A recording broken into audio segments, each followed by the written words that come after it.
Hello, I'm Detective Red Moon. And I'm Detective Blue Moon. And today we'll be presenting you with irrefutable evidence that Alastor from Hazbin Hotel is secretly broke.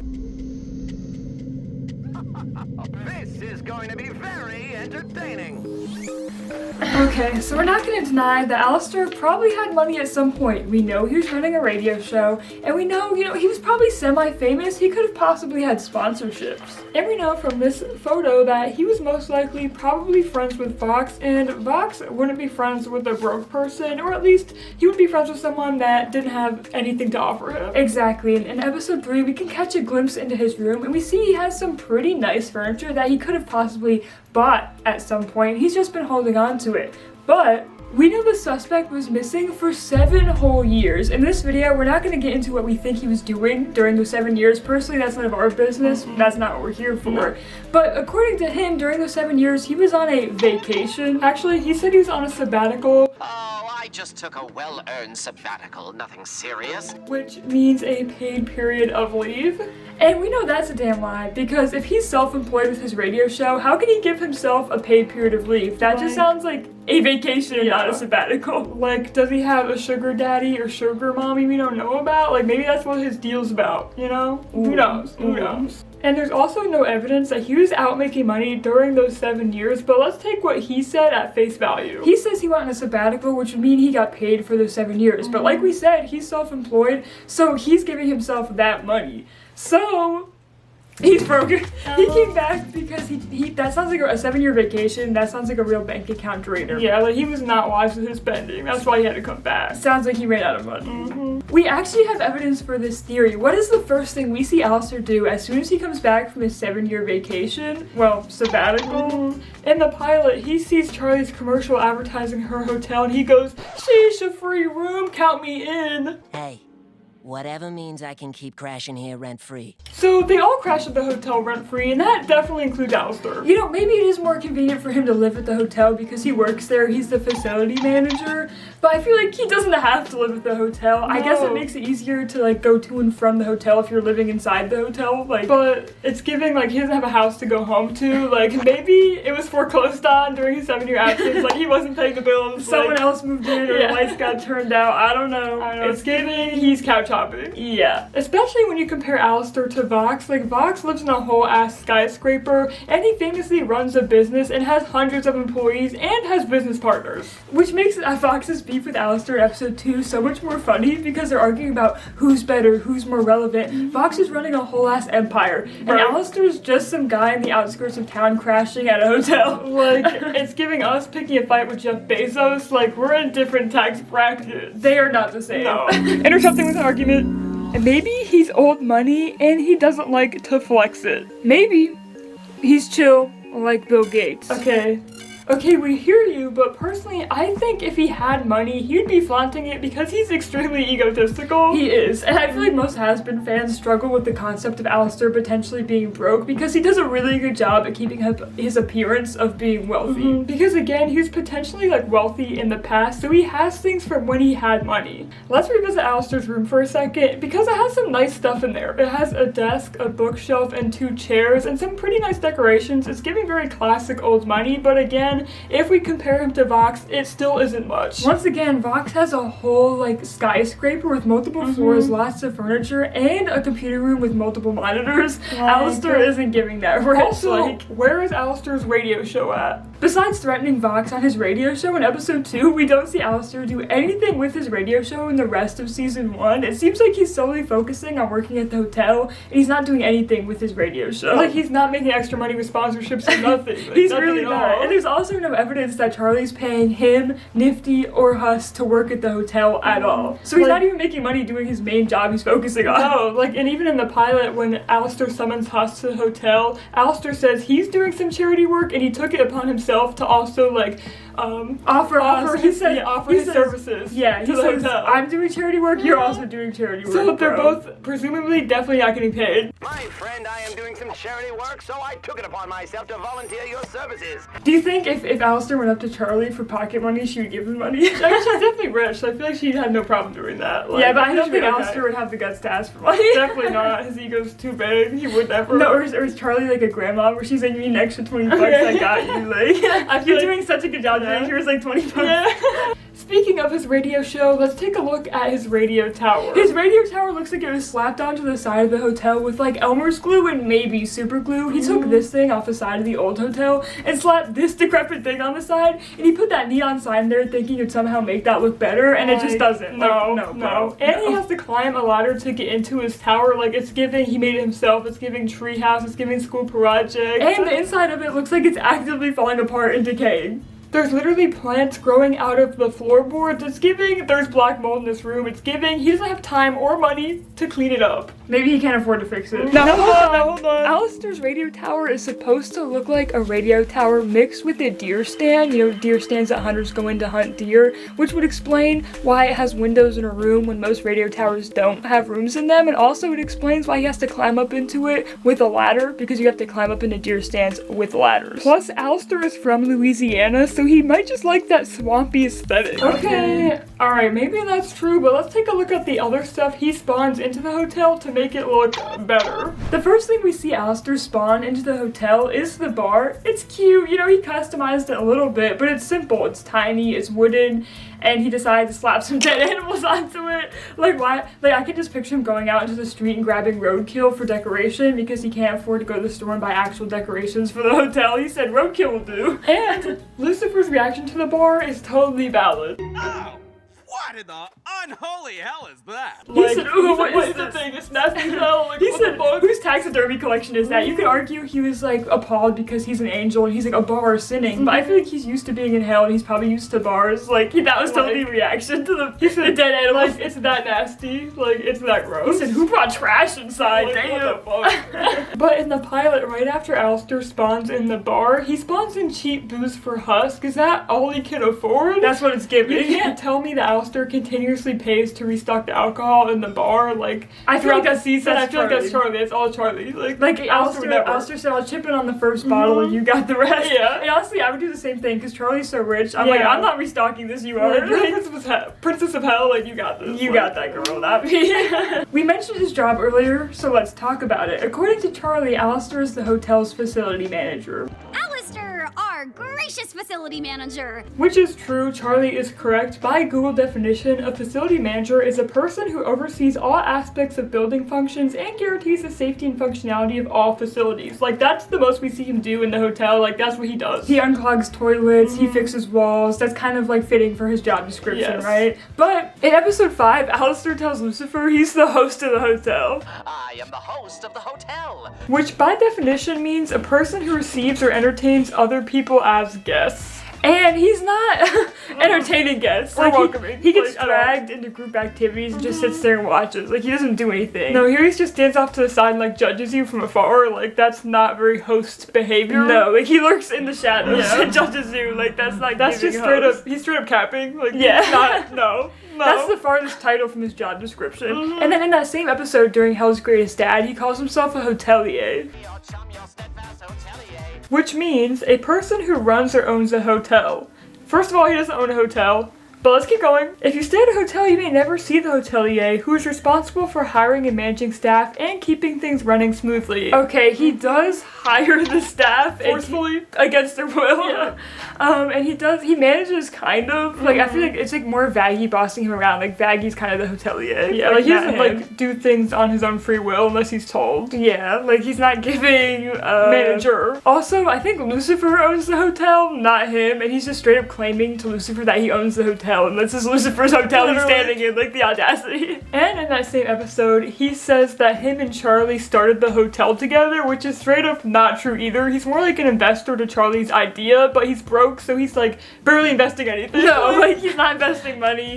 He just said, this place is cool. Can I stay here for free? Yeah. And I'll volunteer my friend's services for free. And that's it. And then he's kind of like that resident in like a hotel or apartment that's like a handyman. You just call when you need something fixed. Yo, wow, the toilet's clogged. Get down here.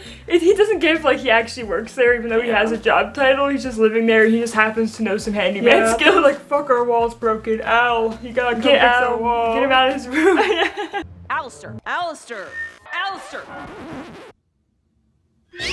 Out of all Alastor's job descriptions he gives himself, the only one that actually kind of fits him is the one Charlie gives him, which is facility manager. And a facility manager is supposed to make sure things are safe and like decorated well, kept nice, right? He does not do that. He's even bad at his like actual job. Like, look at this chandelier. It's hanging on for 5 straight episodes by a thread. Like, that is a whole safety hazard. And in episode 5, it falls down from the ceiling and almost, like, kills a bunch of people. Literally, like, he's been there for months and he's never once looked at that and said, that needs to be fixed. Like, he's not doing his job at all. No. And not to mention, everyone who comes in the hotel says it looks like a fucking disaster. Like Mimsy in episode 5, she calls it a ritzy slob factory. I heard you were staying at this ritzy slob factory. Like, he's visibly bad at his job. Yeah, like Alastor doing his best isn't good enough. It's giving he doesn't have the resources to do any better. Because it feels like he's actually really trying. Like, and this is how good he is. It's not very good. Stop right there. Well, maybe he wants the hotel to fail or is forced to be at the hotel for some reason, so he's doing the bare minimum on purpose. Well, in episode 5, where this all goes down, you'd think Alastor would want to put more effort into the hotel to impress Lucifer and to manipulate Charlie into trusting him more. Like, you'd think he'd put all his money and power into the hotel to be like, Charlie, you can trust me and rely on me. You don't have to trust Lucifer. He can't provide like I can provide for you. Like, he really put in his best effort, and his best effort looks like this. Like, his best effort isn't good enough because he's broke. This video is sponsored by VoxTech. Buy your new VoxTech designer borescopes today. Peeping on the neighbors has never been more stylish. Trust them with your safety, your internet, your phones, your tablet, your niece's computer, Oh, we're getting a message from Mr. Vox himself. Hang on. He says Alastor is a stinky coward who's a broke bitch and has a dildo staff.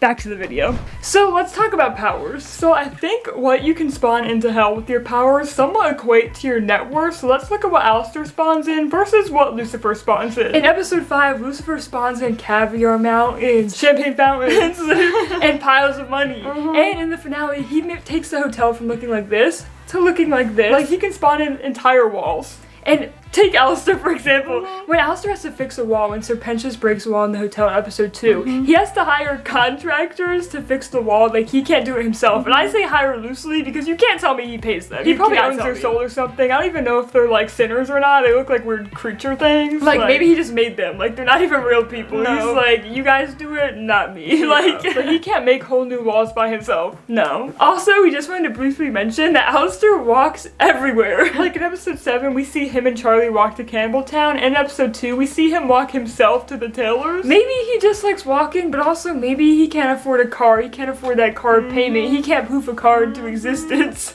I mean, hell seems like a pretty walkable city, but we've seen the existence of cars in hell, so why doesn't Alastor have one? Like, we've seen him also spawn in things for, like, other people. Like, he spawns in outfits for other people, and he also can spawn in, like, an entire camera crew, but it also seems like he owns their souls, and maybe he, like, rents the outfits or he just had them because he was old money? I don't know. But also, picturing him not having a car makes this scene with Charlie extra funny, because I imagine him being like, hey, Charlie, wanna go to Campbelltown with me? Start walking!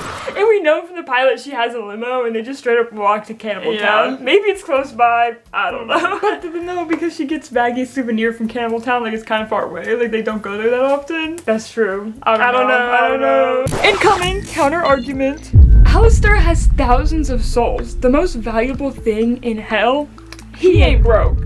I think souls and currency are two separate things in hell. Let's take Valentino and Angel, for example. Valentino owns Angel's soul, and owning Angel gives him power, but it doesn't necessarily give him money. No. In episode 4, Valentino says to Angel, I'm not gonna kill you right now because you make me money. That means owning Angel gives him power, but it doesn't necessarily give him money unless he puts Angel to work. It's more like souls, like, gives an overlord some power and influence, but it doesn't really give them actual, like, physical cash or money unless you put those souls to work. You're gorgeous. Do you need a job? We also know money actually exists in hell, like in episode 7 when Charlie gives Cherry a bunch of money to take the gang to the club or the bar or whatever. Like, and then in that same episode we see Angel has a wad of cash and that he gives to people there, so actual currency exists. Yes. And Mimsy owns the loan sharks' money in that one episode. Yeah. Like, she's not owning them souls, she owns them actual cash. Yeah, and Serpentius buys shots for everyone at the club. So, assuming he's using actual money there, we don't actually see him have money. Right. So there is actual money in hell. Also, I bet Sir Pentious is secretly rich. That's a whole different video. He definitely is. He's old money. I feel like he's old money. I just thought about that now. Anyway, if we take this logic and apply it to Alastor, it makes sense he's invited to the Overlord meetings because he's rich in souls. Carmilla says all the Overlords in that room own the most souls in hell. Together you own millions of souls. So Alastor does own a lot of souls, but that doesn't necessarily mean he's rich because he's not putting those souls to work. Again, like Husk and Nifty, he volunteered their services to the hotel, and we assume he owns Nifty's soul, but we know he owns Husk's soul, and we don't know anyone else that he owns, but I don't think he's putting any of those other people to work. Like, they're not making money for him. Like, we know Nifty and Husk are doing charity work. What are the other souls doing? Probably more charity work, literally. So we compared Alastor and Vox, but let's compare Alastor and Rosie. Rosie is a whole-ass businesswoman who makes money selling items at her emporium. Like, she has a ton of merch, and she has a ton of customers. Like, she's making money move. She is. And I feel like Rosie knows that Alastor is broke because in episode 7 we see her offer him a deal he can make with the sinner. She's like, I know the sinner, you can get a really good deal from him, go get him. And he says no. And multiple times throughout the first season we see him say no to deal propositions. And I think that's because deals, you know, they're a give and take situation. You have to give something in order to get something from the other person, and Alastor keeps saying no because he has nothing to give because he's broke. And Rosie side eyes him after he declines her deal like proposition she gives him. She's like, dude, I know you're broke. Like, be for real. No, honestly, that's like me when my relatives are like, I know a guy who knows a guy who can give you a job, and then I say no, and they're like, girl, like, you need the money, like, you're making a mistake. But we've seen Alastor spend money before. Okay, I hear you. If you're an OG fan of Hazbin Hotel, you might remember the Hazbin Hotel prequel comics. One in particular follows Alastor throughout, like, his everyday life. He goes to a cafe, he buys meat from a butcher shop, and he presumably buys said meat and buys said food from cafe. But both people serving him look absolutely terrified of him, so it's giving he threatened those people for free food. And we don't actually see him pay for any of that food. Honestly, if I was that guy, like, and I saw this, I'd be like, sir, you can leave with, I'm not gonna ask you for money. No. You can have that for free. Because he actually threatens that guy, but we don't see him threaten the guy at the cafe. But I feel like, I know he threatened him. Like, yeah, I know he has like a big reputation of being scary, but like I feel like he also threatens people. Yes.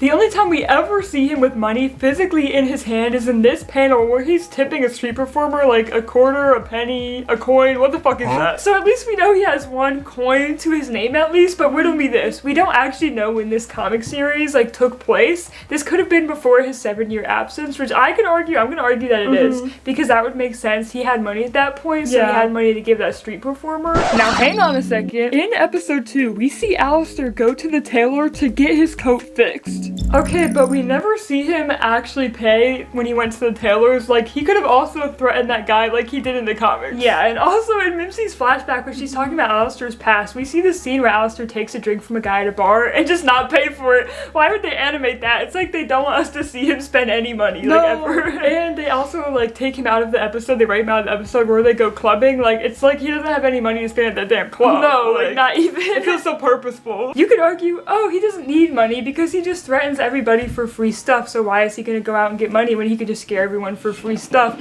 That's giving broke activity. It's giving he's robbing people because he has to, like. Or maybe you could argue Alastor does have money, but his ego's so big that he, like, the act of paying somebody feels too charitable. Right. So he's like, I'd rather just like steal from everybody instead of actually paying someone, because that feels too nice. Yeah, and following the rules, because true. In the comics though, he does like tip that street performer, but he has a weird moral code, so maybe he's like, I'm supporting like an entrepreneur, but also it seemed like the street performer was performing like jazz music, so that was like his one exception. He's like, yo, he loves jazz, so I got tip his man. The street performer said you like jazz, and Alastor said yes. I know. Thanks. I don't know. What are your guys' opinions on that? Speed round! Number 1, Alastor eats roadkill. Number 2, look at this picture. It's giving you stumble upon your unemployed friend walking around on a random Tuesday afternoon. Like, it's giving side hustle. Like, what is he doing? Number 2, this whole conversation he has with Zestral is so funny to me because Zestral's trying to get to the bottom of what Alastor's up to these days, his 7-year absence, and Alastor's sweating, avoiding every question Zestral asks him, as if he's me at a family reunion when all my family's asked me, what are your plans after college? What are you up to these days? What's your job plan? And I'm like, I don't know who to ask me that. I'm freaking broke. Alastor's like, I don't want Zestral to find out I'm broke and I have no plans. Look, I know he's a cartoon character, but he wears the same exact outfit every day. He only changes his outfit 3 times in season 1. One time was when Lucifer dressed him, so it's not even an outfit he owns. And 2, in episode 1, he put himself in like a fancy top hat outfit, but it's also stitched together and it looks like it's falling apart. Maybe he likes that vibe, but still. 3, he puts himself in a nun costume in Hell's Greatest Dad, and that's the epitome of being broke. That's like broke activities. Making a budget, making room in your budget for something you don't actually need. He knew it'd be iconic, and he just had to do it. I respect him for that, but that is the epitome of broke behavior. Yeah. And number 4, coming from someone who also cuts their own hair, bro definitely cuts his own hair. I will defend his haircut till I die. I think he slays in it, but he definitely cuts it himself because what hairdresser would do that to you, bro? Not even in hell would someone give you that hairstyle. No, they'd be like, hell no. Hell no. God, does he cut his own hair, or is he He has a bob made for radio. We actually have video evidence for this. Recently at GalaxyCon, a fan asked the voice actors of Hazbin Hotel, why does Alastor's hair look like this? The voice actors end up getting off topic and they start talking about who they think personally cuts Alastor's hair. Valentino's voice actor, Joel Perez, ends up saying he thinks Alastor cuts his own hair, and he calls him cheap, and no one refutes him. Literally nobody. Alastor cuts his own hair. He's cheap. Alastor's cheap. Case motherfucking closed. Alastor is broke. What just happened? Fuck. Okay, despite making this long-ass video, dragging Alastor and calling him broke in many different fonts, we actually love Alastor as a character and want to end this video on a more positive note. Although Alastor is broke, because there's no evidence refuting this right now, if you have evidence, drop it down in the comments below and I'll immediately refute you. Alastor being broke is what makes him stronger and more powerful than every other overlord we see in the series. So most overlords we've seen so far in the series are kind of industrialists, like they own whole industries, or in Rosie's case, they own entire towns. In the V, they have a whole company with employees. Carmilla's a weapons manufacturer. She probably has employees because she manufactures weapons. Rosie runs a whole cannibal town and has an emporium where she sells goods and merchandise. She probably has employees too. Right. And Husk was an overlord at one point. We can, assume maybe he was an overlord of gambling. Maybe he owned a casino and had employees. Yeah, what is Alastor doing? Not having employees, not having a business, besides, working at the hotel. This is actually what makes Alastor scary compared to the other overlords. The other overlords have to rely on trust from sinners in order to get money and power, and Alastor thrives on fear. Like, let's compare Vox and Alastor's catchphrases. Vox's catchphrase is trust us, while Alastor's is don't mess with the radio demon. Trust us. Not to mess with the radio demon. Let's read this one Reddit comment I found that sums up this whole situation perfectly. Probably not the Coco on Reddit says, Alastor has never wanted territory or an industrial monopoly. He quite frankly doesn't care about it. But Alastor is still a notable threat, especially because he's shown to be capable of tearing down said industries if they ever inconvenience him. He's not dangerous because he has everything, he's dangerous because he has nothing and is still comparable to those at the top. And considering the fact he's now trying to manipulate Charlie, he seems like he's trying to manipulate and become the top dog of all of hell, and he wants to be the one pulling all the strings, which I think includes pulling the strings he's attached everyone's money in their wallets, because he's going to be taking everyone's money once he becomes like the king of hell. Yeah, so don't worry guys, he's going to be rich real soon. And that's the team. But thank you guys so much for watching. This video was originally a TikTok on Red Moon's TikTok that we turned into a video, so if you're getting a little deja vu, that's why. We want to thank you guys so much for your support on my TikTok series that I was doing about Alastor, so we're going to show some of our favorite comments at the end of this video. But just remember, to dream is to expand your imagination and to create unreality. Anything is possible and things don't have to make sense. See you in our next video. Don't forget to follow us on Instagram and TikTok, and check out our link in the description to support Gaza, and check out all of our other links. Yes. Anyways, see you next time. Bye.